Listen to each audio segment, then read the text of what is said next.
बिस्मिल्लाहिर्रहमानिर्रहीम। अल्लाह अकबर। अल्लाहुम्मा सल्ली अला मुहम्मद व आले मुहम्मद। मुअज़्ज़ज़ व्यूअर्स, अस्सलाम वालेकुम।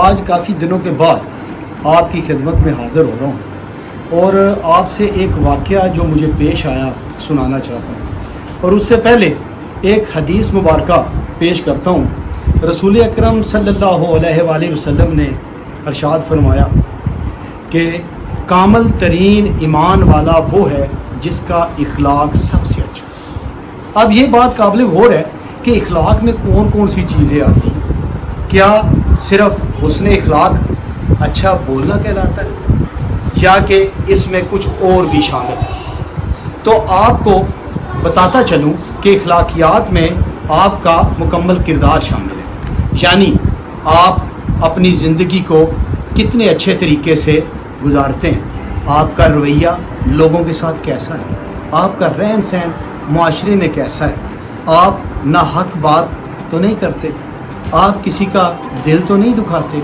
आप कम तो नहीं तोलते, आप मिलावट तो नहीं करते, आप झूठ तो नहीं बोलते। अगर आप ये सब नहीं करते तो क्या आप हमेशा सच बोलते, आप अल्लाह की मखलूक से मोहब्बत से पेश आते हैं, आप हकदार को हक देते हैं, आप छोटों से प्यार करते हैं और बुज़ुर्गों का एहतराम करते हैं, आप दूसरों की गलतियां माफ़ करते हैं बल्कि एहसान करते हैं। ये सब कुछ इखलाकियात में आता है। अगर हम रसूल अकरम के इस कौल पर ही अमल कर लें तो हम एक बेहतरीन कौम बन सकते हैं। लेकिन बदकिस्मती से इस एक कौल की पासदारी इस मुआशरे से करवाना बहुत मुश्किल नज़र आता है, जहाँ पर एक शख्स नमाज भी पढ़ता है और साथ दो नंबरी भी करता है। इसकी एक मिसाल आपको आज एक आप बीती की सूरत आपको सुनाने के लिए हाजिर खिदमत हुआ। आज मैं एक फलों वाली रेहड़ी पर फल खरीदने के लिए खड़ा हुआ, जहाँ पर फल फरोश एक 9-10 साल का बच्चा था। मुझसे पहले एक शख्स उससे केले खरीद रहा था, उसने 2 दर्जन केले खरीदे तो बच्चे ने साथ खड़े एक और रेहड़ी बान को बुलाया कि वो उसको केलों की कितनी रकम बनती है वो बता दे। मैंने पूछा कि बेटा किस तरह दर्जन दे रहे हो, तो उसने कहा 120 रुपये में। मैंने कहा कितने केले आपने दिए हैं? उसने कहा कि 1.5 दर्जन। तो मैंने उसको बताया कि 1.5 दर्जन की कीमत जो है वो 180 रुपये बनती है। उसने वो रकम उस गाहक से वसूल कर ली। मैंने बच्चे से पूछा कि बेटा आपने खुद फ्रूट की रेहड़ी लगाई हुई है कि कोई और बड़ा भी तुम्हारे साथ है? तो कहने लगा मेरे वालिद साहब नमाज़ पढ़ने गए हैं, वो भी यहाँ ही होते हैं।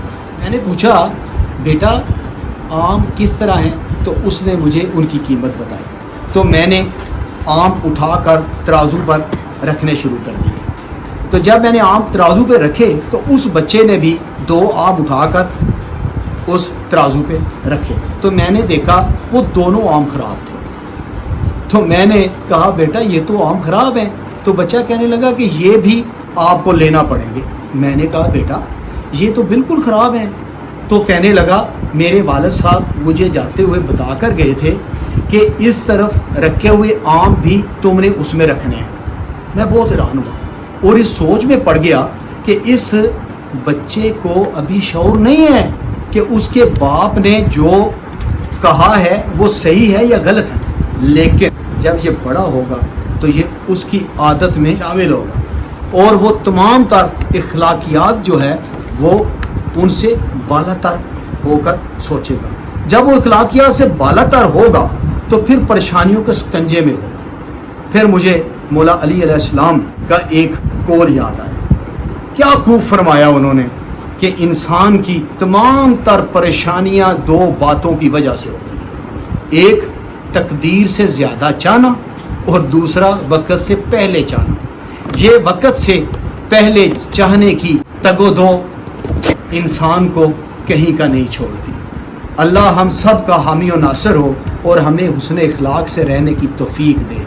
आमीन। और आए हम खुद से वादा भी करें کہ ہم اپنے اخلاقیات کو پستیوں سے نکال کر بلندیوں تک لے جائیں گے اور حسن اخلاق کو اپنائیں گے. Thank you very much.